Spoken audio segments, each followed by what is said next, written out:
Why does it always flood in the Philippines? It's a question millions of Filipinos ask every year. When the rains come, when typhoons strike, when rivers overflow and entire communities are underwater. Some might say, well, that's just life in the tropics. After all, the country is hit by more than 20 typhoons a year. But here's the harder truth. It's not only about geography or climate. It's about something deeper, about the way cities are built, the way funds are managed, and the way leaders make choices. Today, we're going beyond the headlines, because if we don't understand why flooding remains such a painful and persistent problem, we'll keep repeating the same tragedies. Let's start with the basics. The Philippines is one of the most flood-prone countries in the world. It sits right in the typhoon belt, where an average of 20 tropical cyclones enter the Philippine area of responsibility every year, with around 8 to 9 making landfall. Rainfall can be extreme, often reaching 200 to 400 millimeters in just 24 hours. That's like dumping a month's worth of rain in a single day, enough to turn streets into rivers and flood entire neighborhoods waist-deep overnight. Rivers like Pasig, Pampanga, and Cagayan can swell quickly, overflowing into nearby communities. In low-lying areas such as Marikina and parts of Metro Manila, floodwaters have been recorded rising to 10 feet or more, submerging entire homes. During Typhoon Ondoy in 2009, for example, some parts of Metro Manila saw a month's worth of rainfall in just 6 hours, leaving people stranded on rooftops. Many towns are built in floodplains, coastal zones, or reclaimed land, which makes the problem worse year after year. But natural vulnerability is only half the story. The other half? Human decisions. Urban planning has been weak. Drainage systems are outdated. Wetlands and mangroves, which used to act as natural protection, have been paved over. Garbage clogs canals. Forests have been cut down, leaving watersheds bare. And then there's corruption. Billions of pesos are poured every year into so-called flood control projects, but many of them either substandard, delayed, or never even built. Take Typhoon Ondoy in 2009. In just a few hours, Metro Manila was submerged in record floods. Hundreds died, homes, cars, businesses destroyed, and after Ondoy, billions were promised for flood control. Yet here we are, more than a decade later, and flooding is still a nightmare every rainy season. In April 2022, Tropical Storm Meggy, known locally as Agatan, slammed into the Philippines, bringing relentless rains and catastrophic flooding. While the storm hit the Visayas hardest, its reach extended to parts of Luzon, leaving millions struggling in its wake. The statistics are staggering. 214 people lost their lives, with 132 still missing. Over 2.2 million were affected, and 886,822 were displaced from their homes.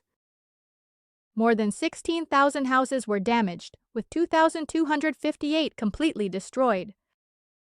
The storm also caused significant agricultural and infrastructural damage, with losses running into billions of pesos.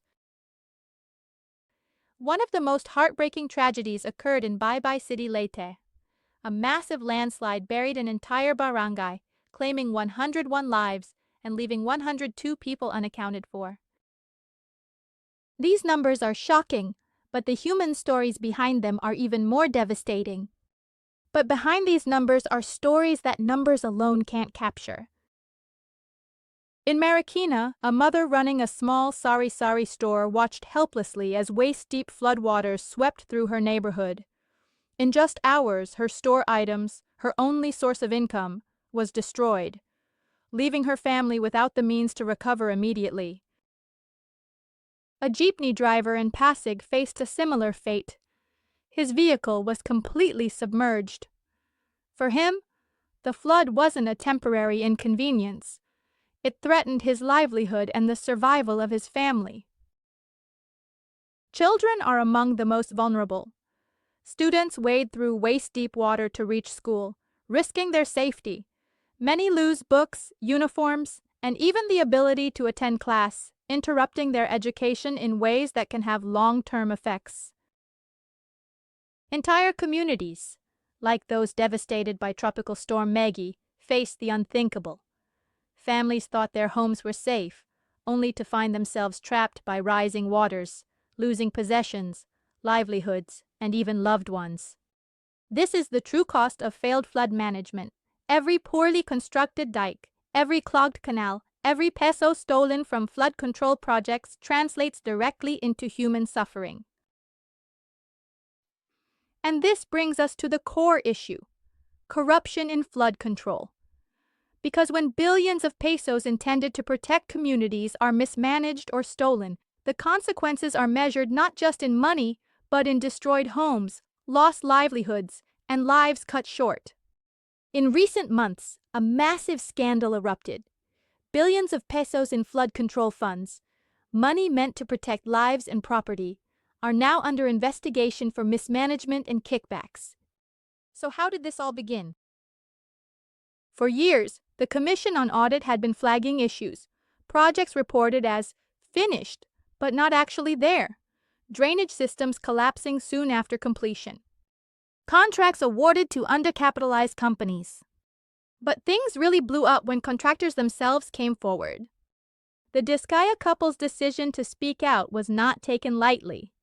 In their testimony before the Senate Blue Ribbon Committee, they revealed that at least 17 congressmen and several Department of Public Works and Highways officials allegedly demanded kickbacks ranging from 10% to 25% of the contract value just to approve flood control projects. They said they had documented these transactions, but withheld specific details for safety reasons. Their public emergence as whistleblowers came after a series of events that brought them into the spotlight. In May 2025, Sara Diskaya ran against Pasig City Mayor Vico Soto in the midterm elections, only to lose by a significant margin. Her sudden wealth and ownership of numerous luxury vehicles, including a Rolls-Royce and a Bentley, attracted media attention and public scrutiny. This visibility led to increased pressure and allegations of corruption. In response, the Diskayas chose to testify before the Senate, naming several lawmakers and officials allegedly involved in the scheme. Their willingness to come forward, despite obvious risks, has been pivotal in exposing the depth of corruption within the flood control sector. And it's not just about a few individuals.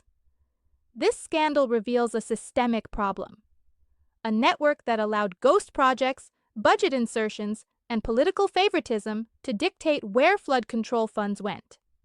Imagine this: billions in taxpayer money diverted into private pockets instead of protecting communities from floods. So how did this scandal finally reach the public spotlight? It all began when President Marcos personally inspected a flood control project in Bulacan, a project that had been officially reported as completed. But when he arrived on the ground, the reality was shocking. Sections of drainage channels were unfinished, dikes were weak or crumbling, and essential pumps were either missing or non-functional. That moment was more than just an inspection. It became a symbol of the deeper problem. The failures weren't simply technical mistakes. They revealed a system riddled with mismanagement, corruption, and neglect. Suddenly, the gaps between reports on paper and the actual work done could no longer be ignored, and the public began to see just how vulnerable their communities had been made by those entrusted to protect them. Then came the Senate hearings, where testimonies painted an even more disturbing picture. Contractors pressured to pay kickbacks, politicians pocketing public funds, and communities left vulnerable to flooding. The magnitude of the loss is staggering. Out of hundreds of billions of pesos allocated for flood control, a significant share may have been wasted or stolen. And this isn't just numbers on a page. It translates into drainage systems that fail, dikes that collapse, and pumps that don't work when people need them the most, leaving ordinary Filipinos exposed to the very disasters these projects were meant to prevent. Today, the investigation into the flood control scandal is in full swing, and the list of names is staggering. Senators Jinggoy Estrada and Joel Villanueva have both been named in the proceedings, though they continue to deny any wrongdoing. In the House of Representatives, at least 17 lawmakers are under scrutiny for allegedly pocketing commissions from projects that were supposed to protect communities from flooding. Contractors, including the Discaya couple, testified that they were pressured to pay kickbacks directly to these legislators just to get their projects approved. Even House Speaker Martin Romualdez, who is a cousin of the president, was implicated by both a congressman and the Discayas. He has denied the allegations, calling them false and malicious, but his name being tied to the scandal has intensified public outrage. The investigation also extends beyond politicians. Several construction firms, such as Wawaw Builders, MG Samadan Construction, Centerways Construction, and others, are under scrutiny for allegedly cornering a disproportionate share of flood control contracts. Many of these firms reportedly had capital far below the value of the contracts they won, raising questions about how they could even handle the work and whether corners were cut in the process. Even district officials in the Department of Public Works and Highways are being questioned, suspected of collusion in approving projects that should have been rigorously inspected and managed. The scale of this investigation is enormous, spanning politicians, contractors, and bureaucrats. But the bigger question looms over every Filipino watching. Will accountability finally happen this time? Or will the scandal fade like so many before it, leaving ordinary communities exposed while billions vanish into private pockets? The public reaction has been sharp. Civil society groups are calling for independent probes. Many Filipinos online are furious, saying, "We are literally drowning while they're pocketing flood money." And they're right. Because when corruption infects flood control, it's not just about money, it's about lives. Every failed project means another barangay underwater. Every peso stolen means another family losing their home to floods. Every ghost project means children wading through waist-deep waters just to get to school. The implications are huge. Infrastructure is failing to protect people. Public funds are wasted, leaving less money for schools, hospitals, or genuine flood solutions. Trust in government institutions is collapsing. And climate resilience is compromised, just when extreme weather is getting worse. So why does it always flood in the Philippines? It's not only the typhoons, not only the monsoons, not only the geography.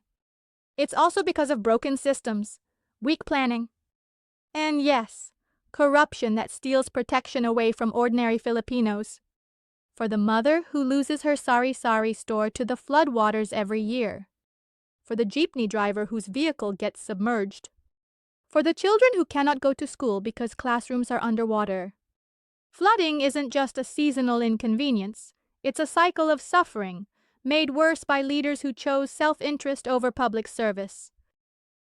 But here's the truth, this doesn't have to be permanent. Other countries have built strong defenses, restored their rivers, reforested their mountains, and held their officials accountable. It can be done. The question is, will we demand it? Because at the end of the day, protecting the Philippines from floods isn't only about dams, dikes, or drainage. It's about integrity. It's about leadership. And it's about the lives of millions of ordinary Filipinos who deserve better. Thank you for watching. If you found this video meaningful, please like, share, and subscribe. And if you want to dig even deeper into the forces shaping life in the Philippines, don't miss my next video. Why is the Philippines still poor? See you in the next one.